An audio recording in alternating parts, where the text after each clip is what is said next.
Bonjour à tous les paroissiens de la paroisse Saint-Yves qui seront privés d'Eucharistie ce week-end à cause du coronavirus. Voilà. J'ai voulu vous décrire et vous commenter l'évangile de ce jour comme je l'aurais fait dans une ou deux églises ou trois églises ce week-end. Nous sommes donc en face du texte de l'aveugle-né, ce texte du 4e dimanche du Carême. Et dans ce texte, Jésus rencontre un aveugle de naissance. Et quand Jésus rencontre des personnes, c'est toujours pour la vie. C'est toujours pour leur rendre la vie. Il ne passe pas sa route. Il est là, il le regarde. Il vit un aveugle de naissance. Et il le voit tout en écoutant ce brouhaha des questions des disciples qui lui disent « Mais maître, est-ce lui qui a péché ou ses parents pour qu'il soit né ainsi ?» Et cette réflexion témoigne du sentiment, quelque part, de malédiction qui s'appesantissait sur ces personnes malades de toutes sortes, sourds, aveugles. Et cette malédiction, elle était déjà dans la Bible. Ils connaissaient leur Bible par cœur, ces disciples. Et ils savaient bien que dans le livre de l'Exode, dans le fameux texte du Décalogue, des 10 commandements, il est écrit en Exode 20, chapitre 20, verset 5, je lis « Tu ne te prosterneras pas devant ces dieux pour leur rendre un culte, car moi, le Seigneur ton Dieu, je suis un Dieu jaloux, et ceux qui me haïssent, je punis la faute des pères sur les fils, jusqu'à la 3e et la 4e génération. » Et le lien est fait très vite, il est aveugle, donc il a fauté. Ou ses parents. Et cela est témoigné aussi par la polémique qui suit, où les pharisiens disent à cet aveugle-là qui maintenant voit, ils disent « Mais tu es tout entier dans le péché depuis ta naissance et tu nous fais la leçon. » Bref, il est dans le péché pour les gens. Il est dans la malédiction pour eux. Et peut-être que la plus grande malédiction, c'est que les gens nous disent toujours « Tu as péché, tu as péché, tu as fauté. C'est bien toi qui es à l'origine de ça. » Et c'est ça qui nous ferme à l'amour de Dieu. Et ici, Jésus, dans cette rencontre d'aveugle-né, il sait ce que représente ce fardeau. Il sait ce que représente la malédiction d'être aveugle. Et puis, un aveugle, on peut très bien le pousser, le bousculer. Oh, personne ne dira rien. Il est fragile. Et c'est dans cette fragilité que la parole du Seigneur, que la vie du Seigneur, cette capacité de l'Esprit Saint qui est en lui, va se manifester. Et Jésus répond à la question, est-ce lui ou est-ce ses parents qui ont péché? Il lui répond, ni lui, ni ses parents, mais c'est pour que l'œuvre de Dieu se manifeste à travers lui. J'avoue que j'ai toujours eu du mal à comprendre cette phrase-là. Pourquoi tout d'un coup il faut qu'il y ait du malheur pour que Dieu se manifeste? Est-ce que Dieu est comme celui qui dit, voilà, c'est moi, je me manifeste et pour que vous croyiez en moi et pour que vous soyez, pour que vous compreniez enfin que je suis Dieu? Non, ce serait pervers si c'était comme ça. Dieu n'est pas quelqu'un qui se montre par gloriole, mais il est quelqu'un qui fait vivre dans la fragilité. Et la traduction de ce texte-là, c'est ceci, c'est pour que les œuvres de Dieu se manifestent en lui. Ça veut dire que la fragilité est un lieu où Dieu peut se manifester.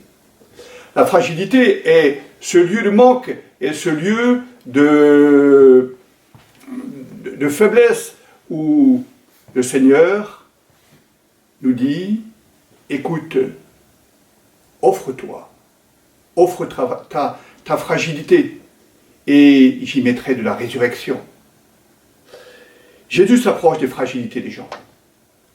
Il s'approchait des fragilités des gens Et il s'approche aujourd'hui également de nos fragilités pour y mettre sa puissance de vie.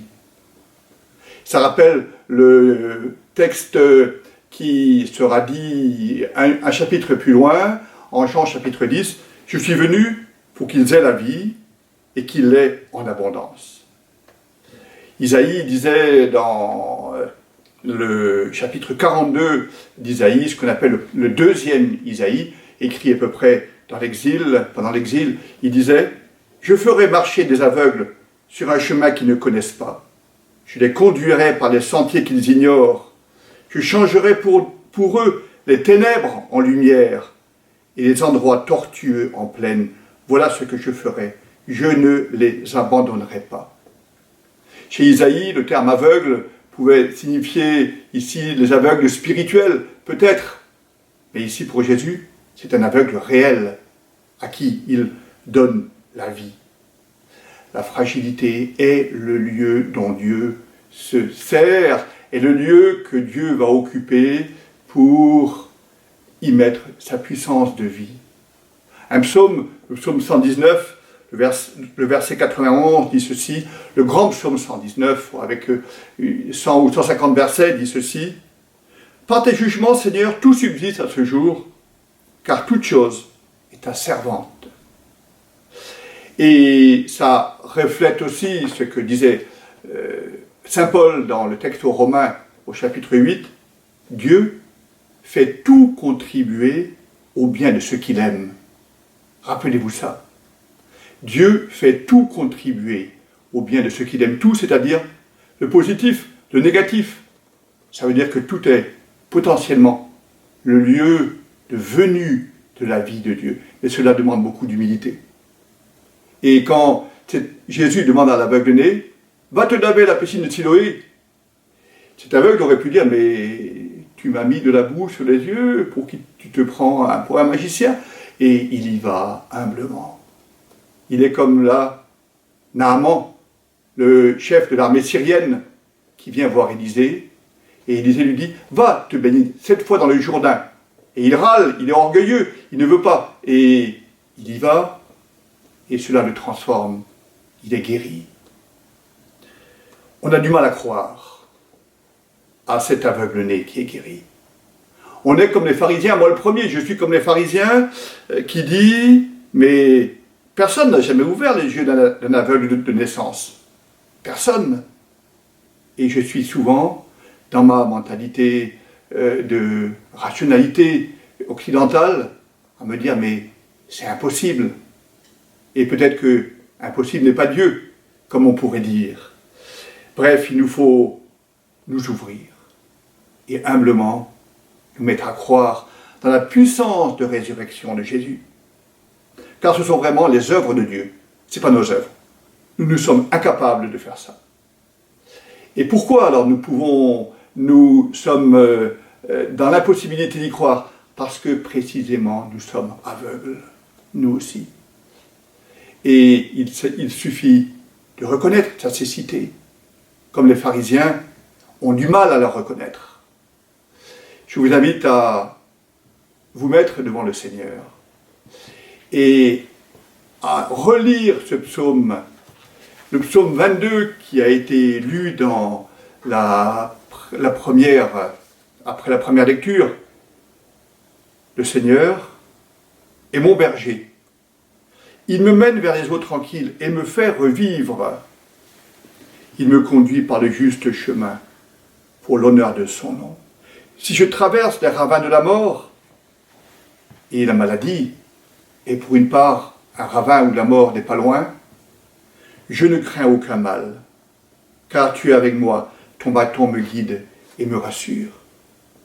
En cette période où nous sommes dans la privation d'Eucharistie, nous sommes amenés à vivifier notre foi dans le manque de matérialité, le manque de célébration, le manque d'Eucharistie. Nous sommes appelés à vivifier notre foi et nous sommes appelés aussi à faire confiance au Christ encore davantage. Grâce et bonheur m'accompagnent tous les jours de ma vie. Tu prépares la table pour moi devant mes ennemis. Que cette Eucharistie me rende comme action de grâce, alors que nous sommes absents de l'Église, dans cette période de coronavirus, nous aide à garder confiance. Et nous aide à ne pas paniquer, à ne pas être dans l'angoisse, mais à dire toujours, le Seigneur tire du bien de toutes choses. Amen. Continuons bien le carême. Amen.